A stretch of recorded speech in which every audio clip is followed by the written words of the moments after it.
On repart, les amis. Poutine et le gaz, Laurence, c'est une de vos passions aussi. Vous vous souvenez que la dernière fois, la dernière fois qu'on avait discuté, alors c'était l'avant-dernière fois, Laurence, vous m'aviez dit que Poutine était malade. Oui. Moi, je l'ai vu nulle part quand même, cette histoire. Non, vous le verrez nulle part, non. Et il n'a pas l'air. C'était il y a 1 an et demi. Ouais. Il n'a pas l'air. Je l'ai vu récemment, il n'a pas l'air. Mais on le voit très peu. Et puis quand on le voit très peu, on le voit de manière courte. Donc ça peut.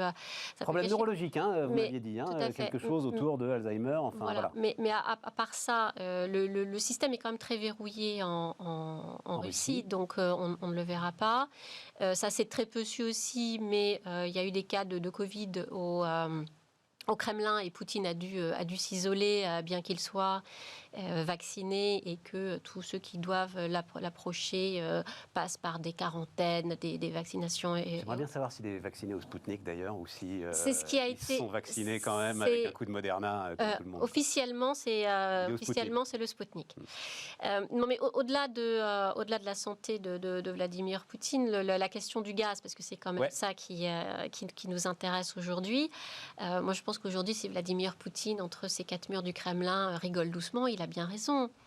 Parce que depuis plusieurs années, l'Occident lui dit, en tout cas les Européens lui disent, non mais nous on va réorganiser notre marché énergétique, on libéralise, donc on repose sur les prix du marché, alors que les Russes nous disent, mais non mais c'est peut-être mieux d'avoir des contrats long terme, sauf qu'on ne veut pas se lier à des contrats long terme avec la Russie, parce que c'est pas bien, alors que économiquement, un des intérêts de l'Union européenne et de ce pays qu'est la Russie, ce serait quand même de renforcer leurs liens économiques. En tout cas, c'est ce que je pense. Donc, on n'a pas voulu faire de contrat long terme avec la Russie. Néanmoins, on est très dépendant de la Russie, puisque Gazprom, c'est à peu près 40% de l'approvisionnement européen en gaz, et ce sont surtout les Allemands qui sont dépendants du gaz russe, d'autant plus depuis qu'ils ont fermé leur centrale nucléaire, merci Madame Merkel au passage, et que les Russes aujourd'hui, Gazprom, il a les contrats, il les respecte visiblement.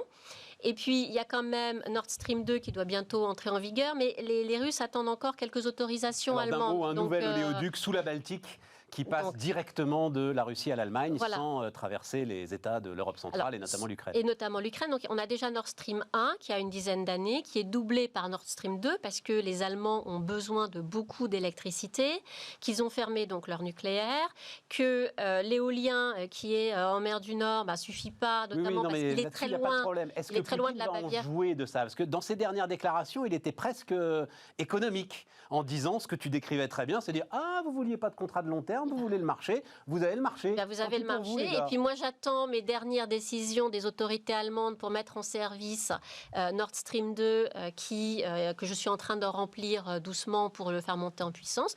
Donc j'attends, mais si vous avez besoin de gaz, il n'y a pas de souci, on va ouvrir Nord Stream 2.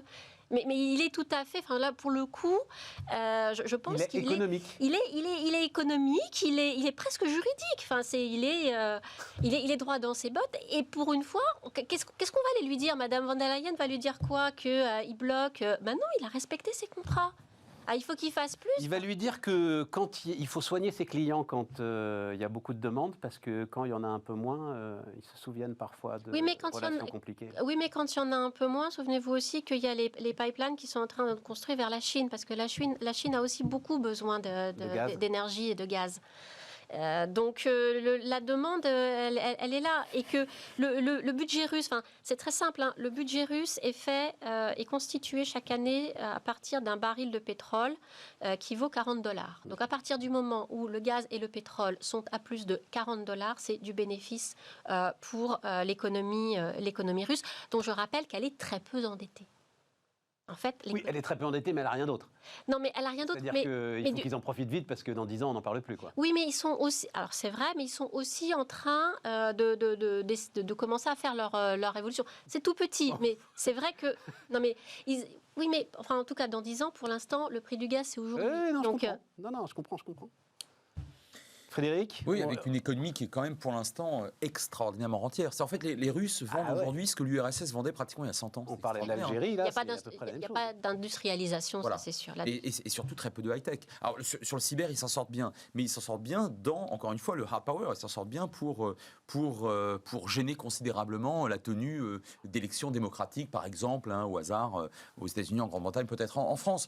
Je pense qu'ils seraient bientôt capables, ou ils sont peut-être déjà capables, de nous mettre à la misère, pardonnez-moi l'expression, en Occident et dans un certain nombre de pays. Vous voyez, non mais sur les systèmes informatiques gérant des hôpitaux, des EHPAD, la purification d'eau, etc. Ils le font déjà parce que la cybercriminalité d'origine russe, elle est quand même, quand même reconnue. Donc, mais ça rapporte pas grand-chose. En fait, c'est une capacité de nuisance qui est intéressante dans la négociation générale, mais ça rapporte pas grand-chose. C'est pour ça qu'on dit que le PIB russe équivaut, je crois, à celui de l'Italie, enfin juste derrière. Donc c'est quand même une petite puissance. Et le problème, c'est que, sauf le pétrole, le gaz naturel et un certain nombre d'armements lourds, la Russie ne vend pas grand-chose. Un petit peu de blé maintenant. Alors maintenant, à nouveau un petit peu de blé, comme lorsqu'on l'apprenait dans les années 80. Des réacteurs nucléaires. Les chiffres des réacteurs nucléaires sont très impressionnants. Rosatom mais voilà, c'est ça. Ils ne font pas la transition, même que font les États pétroliers du Moyen-Orient, en fait. Je pense qu'effectivement, il commence. Et Poutine est quelqu'un à qui on peut reprocher beaucoup de choses, mais c'est un type intelligent. Et il sait que si ça continue comme ça, et que on est sur une stagnation des prix du pétrole quand même relativement bas. C'est vrai que 70 c'est mieux que 40, mais quand même ça reste faible. Sachant que par ailleurs en Amérique du Nord, avec les schistes, de toute façon, on peut du pétrole, enfin on en trouve, ou l'équivalent pétrole. On va voir. On en reparlera après des États-Unis. Je pense qu'il n'est pas idiot et il sait que de toute façon, puisqu'il a les ingénieurs pour ça, qu'il va falloir de toute façon faire une révolution, comme tu l'as très très bien dit tout à l'heure. Je ne sais pas si elle est déjà entamée. Oui, mais alors ça, c'est la question, en fait. C'est la question, finalement, Laurence. Est-ce que c'est, en gros, un peu comme on l'a vu dans les potentats africains, le gars qui dit les matières premières, tant qu'elles sont là, on le fait, et puis après moi, le déluge ? Ou est-ce que, comme Frédéric, tu penses qu'il peut avoir à un moment une vision pour la Russie, alors que ça fait combien de temps qu'il est là, quand même, Poutine ? Ça fait 20 ans, parce qu'il est arrivé en 2000. Il n'en a pas une, hein ? Il a eu, alors on ne va pas refaire le cycle, mais il avait quand même, il a quand même surfé entre 2000 et 2010 à peu près, enfin jusqu'à la crise financière, sur des échanges avec l'Occident. Au début, il était quand même très ouvert sur l'Occident. Et c'est peut-être plus nous qui avons grillé les cartouches du rapprochement avec la Russie, parce que le Poutine du départ était quand même beaucoup plus ouvert qu'il ne l'a été après.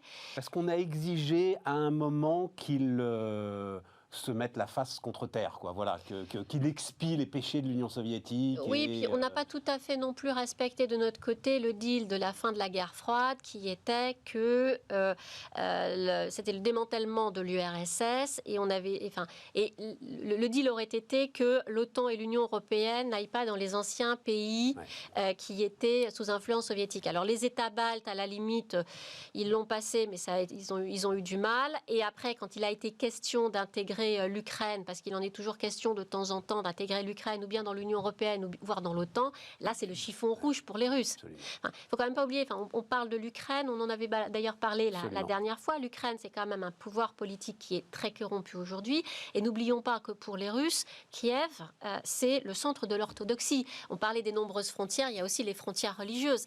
Donc dire aux Russes que l'Ukraine n'est plus dans leur sphère d'influence ou n'est plus dans le même monde qu'eux, c'est pas possible. On les a traités par le mépris, en résumant. On les a très mal traités. Au moment où ils étaient vraiment affaiblis. Voilà. Alors, je le Frédéric, pense. vas-y. Non, je le pense. J'ajoute que, pour revenir à ma petite marotte géographique, quand on regarde une carte de l'Ukraine et de la Russie, une Ukraine dans l'OTAN, ça signifie une base américaine à 900 km de Moscou. C'est juste inimaginable. Mais même pour des Russes anti-poutiniens, non nationalistes, pacifistes, c'est inimaginable. Ça, c'est le premier point. Et le deuxième point, en intégrant au sein de l'Union européenne des pays comme la Pologne, les 3 pays baltes, bien évidemment, quelques autres des États, notamment comme la République tchèque, mais surtout la Pologne, il était absolument évident que de toute façon, on n'allait pas vers un rapprochement avec la Russie. Et vous apprécierez mon doux euphémisme. C'est-à-dire qu'on a été obligé d'assumer, je ne sais pas si on l'a fait réellement, mais là, on prenait en tout cas le risque d'aller à une confrontation politique et diplomatique, parce que entre la Pologne et la Russie, mais c'est le chiffon rouge constant, permanent, depuis non pas des dizaines d'années, en réalité depuis des siècles. Bah oui. Et que l'instrumentalisation de part et d'autre, mais c'est vrai notamment du côté polonais, il faut bien le reconnaître, des divergences entre les deux, maintient l'Union européenne, dans laquelle vous savez que les grandes décisions se prennent à l'unanimité, et non pas à la majorité simple ou même qualifiée, allait de toute façon créer une distanciation avec Poutine. Effectivement, à partir de 2009, 2010, 2011, il bascule. En tout cas, il va chercher la Chine. Et qui, elle, monte en puissance. D'ailleurs, il va la chercher aussi parce qu'elle monte en puissance de manière très, très positive elle-même. Mais l'Europe, effectivement, je pense, a raté quelque chose. J'ajoute, au-delà de l'Europe, l'OTAN. La redéfinition de l'OTAN qu'appelle de ses voeux, à mon avis, avec raison, Emmanuel Macron depuis déjà quelques années et Jean-Yves Le Drian, il faut que ça se fasse. L'OTAN, ça a servi pendant quelques décennies contre l'URSS et le bloc communiste. Il ne vous aura pas échappé que le bloc communiste n'existe plus. Bien, l'URSS, pas davantage. À quoi sert encore aujourd'hui l'OTAN ? Je veux bien que ça serve à quelque chose, je pense que ça sert à quelque chose, une alliance. Mais contre qui ? Si c'est toujours perçu bombarder la Syrie, ça a servi à bombarder la Syrie. Souvenons-nous quand même que la seule fois où le fameux article 5 du traité de l'OTAN a été activé et qui dit que... C'est lequel ? Je ne le connais pas. L'article 5, ça veut dire que quand un État est attaqué, c'est tous les États de l'Alliance qui sont attaqués. La seule fois où cet article a été appliqué, c'était après le 11 septembre. Il a été brandi par les Américains le 11 septembre. Voilà. Ah oui. Et c'est la seule fois. Ça s'appelle l'article mousquetaire. Un pour tous pour un. Si un des États est... Voilà. C'est ça. Après, on va aussi chasser le pirate en mer Rouge, on fait plein de choses avec l'OTAN. Bon, mais pourquoi pas ? Mais alors, parlons-en. Tu voudrais que... Enfin, ça prendrait quelle forme ? Parce que défense européenne, non. Il n'y a pas le début du commencement d'une embryon de défense européenne. C'est pour ça qu'il faudrait peut-être commencer un jour. Oh, ouais, mais alors là, oui, c'est difficile. Moi, je prends quelque chose que tu dois écrire. Là, absolument, ça sera fait bientôt. C'est vrai ? Oui, chez Odile Jacob, bientôt. Voilà, non, mais je le dis déjà. Non, mais moi, je prône quelque chose qui fait beaucoup sourire depuis l'affaire des sous-marins australiens. Ouais. Donc, je le dis avec encore plus de force et de vigueur. Je pense qu'à terme, indépendamment de l'Europe au sens économique du terme, je rappelle que le traité de Rome, il est à vocation économique et non pas stratégique au sens hardcore du terme. Je pense qu'il faut que nous nous allions, nous autres Français, davantage avec les Britanniques.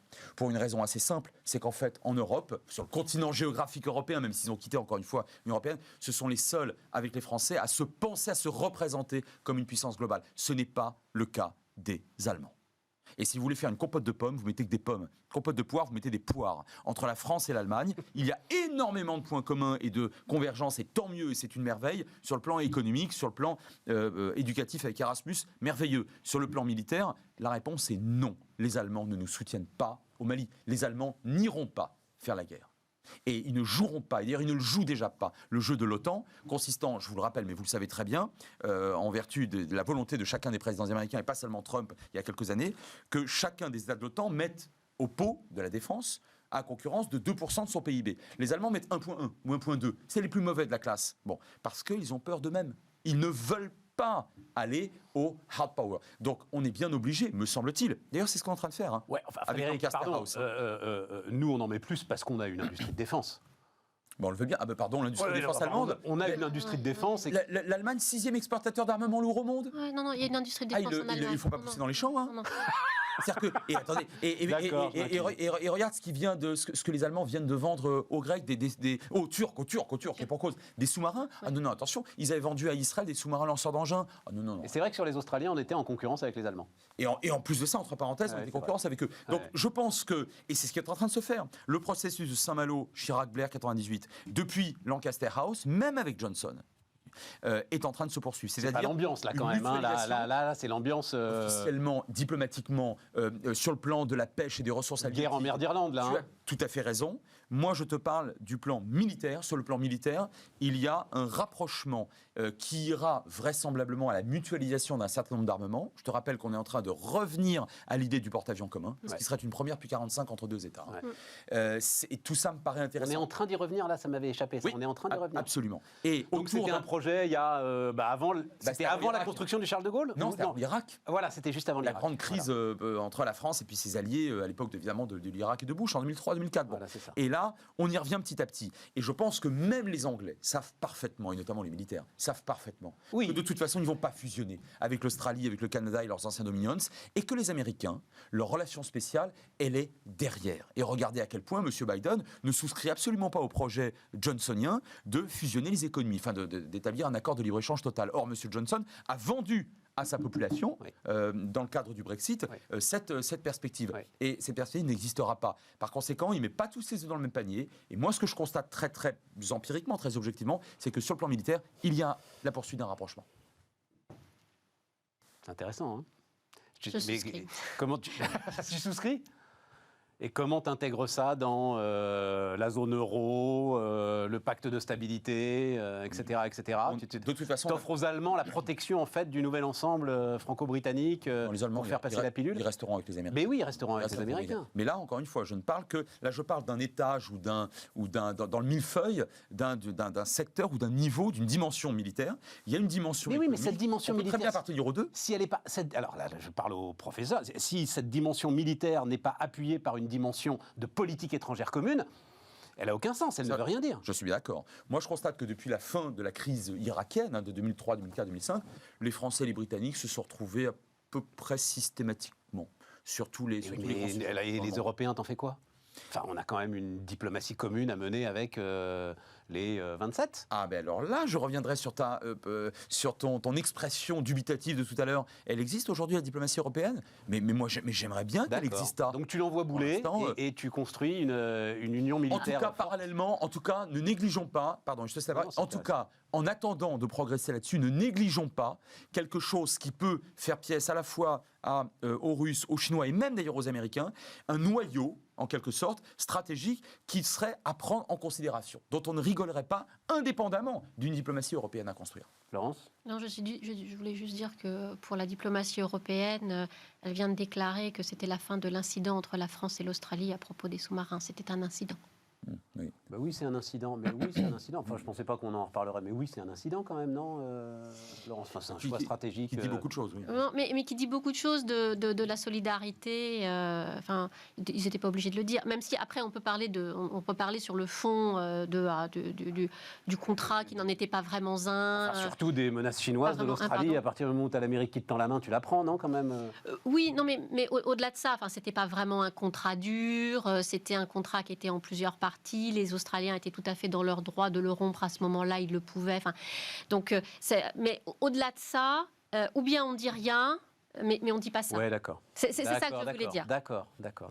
Alors parlons-en de l'Amérique. Biden, là, il paraît que j'ai commencé à voir ça, c'est l'instant Carter de Biden. Oui, ben c'est pas des bons souvenirs. Hein. Mais c'est ça. Oui, alors pardon pour ceux qui s'en souviennent pas. C'est-à-dire une Amérique totalement incapable de prendre la moindre décision un peu forte. Moi, je pense que Biden est moins naïf que Carter. Carter était authentiquement naïf au sens presque wilsonien du terme. Oui. Hein. Et il croyait... dans sa philosophie personnelle même, en fait. Oui, mais voilà, c'est ça. Mais y compris dans sa philosophie personnelle. Ce qui n'est pas le cas comme de Biden, qui est un vieux routier de la droite du Parti démocrate, donc qui ne s'inscrit pas tout à fait dans cette famille politique-là, d'une part. D'autre part, il avait quand même réussi quelque chose, Carter. C'était la paix israélo-égyptienne. C'était pas rien, quand même, hein, parce que ça rompait un cycle décennal catastrophique des Américains en pleine guerre froide. Les Américains, pendant 10 ans, ont à peu près perdu partout. Et là, l'Égypte, c'était un peu la divine surprise, mais au bon sens du terme. Bon, ça, il l'a fait. Et puis après, il s'est vautré avec... Mais on le doit à Carter ou on le doit à deux chefs d'État ? Enfin, on va pas refaire l'histoire, hein, mais... Non, Sadat avait déjà décidé de faire la paix avec Israël. Oui, voilà. Bon, oui. Après, Carter, il a payé. Et les Américains continuent de payer, ce qui est pas négligeable. Ouais. Bon, Carter, au moins, il a su parrainer correctement le truc. Mais effectivement, ça a été un président extrêmement faible et en matière d'affaires étrangères assez mauvais. Moi, je constate quand même que Biden, il a au moins repris immédiatement, on va dire, en charge le fait d'assumer l'existence de l'OTAN. Et il fait de l'OTAN, où il recommence à faire de l'OTAN, un instrument géostratégique, alors en l'occurrence à la fois contre la Russie et contre la Chine, mais ce qui n'est pas idiot, on peut être d'accord ou pas.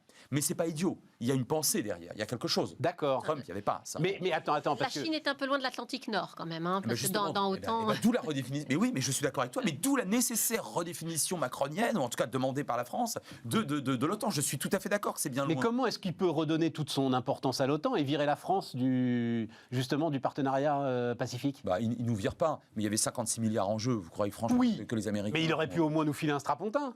Ah, qui te dit qu'il ne va pas nous le filer dans d'autres, sur d'autres secteurs? Soit demain avec des contrats liés à l'Inde, soit qui achètent à la fois américains et français, soit dans d'autres États de la région qui achètent à la fois français et américains. Je pense à Singapour, par exemple.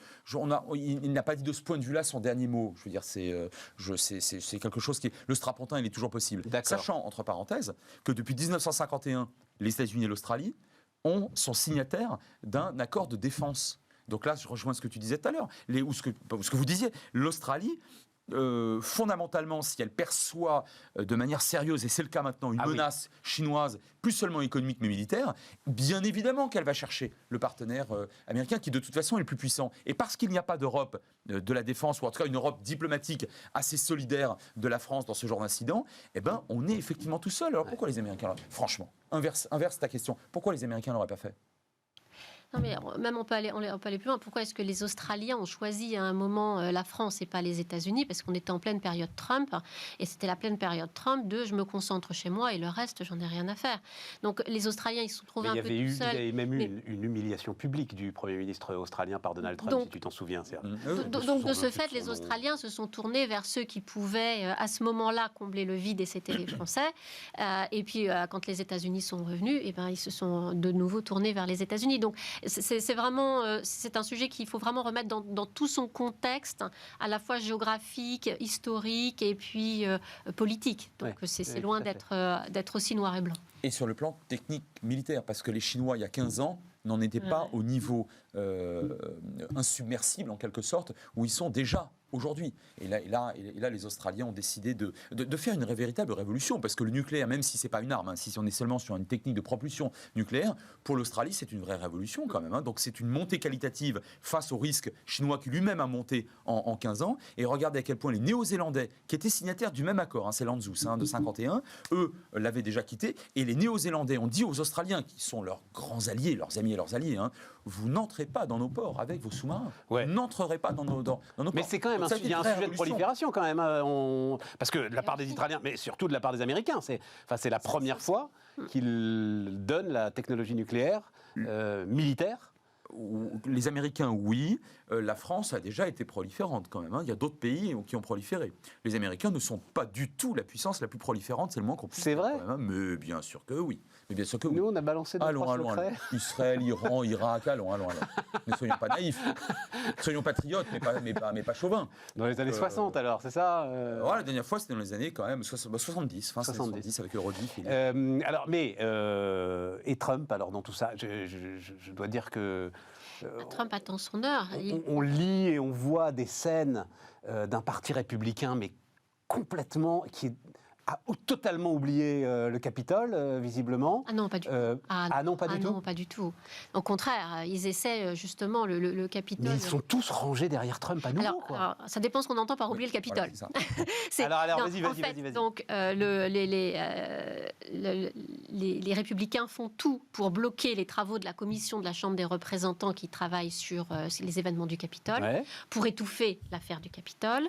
On a des élections là à mi-mandat qui arrivent, c'est 2022, avec un parti démocrate qui est quand même très affaibli, donc qui déjà dispose d'une majorité qui est très faible, qui est affaibli, qui est en train de faire un marché de chiffonnier, là, parce qu'il y a les deux grands paquets d'investissements de Trump, à la fois sur le social et sur les infrastructures, où ça ne se passe pas très bien.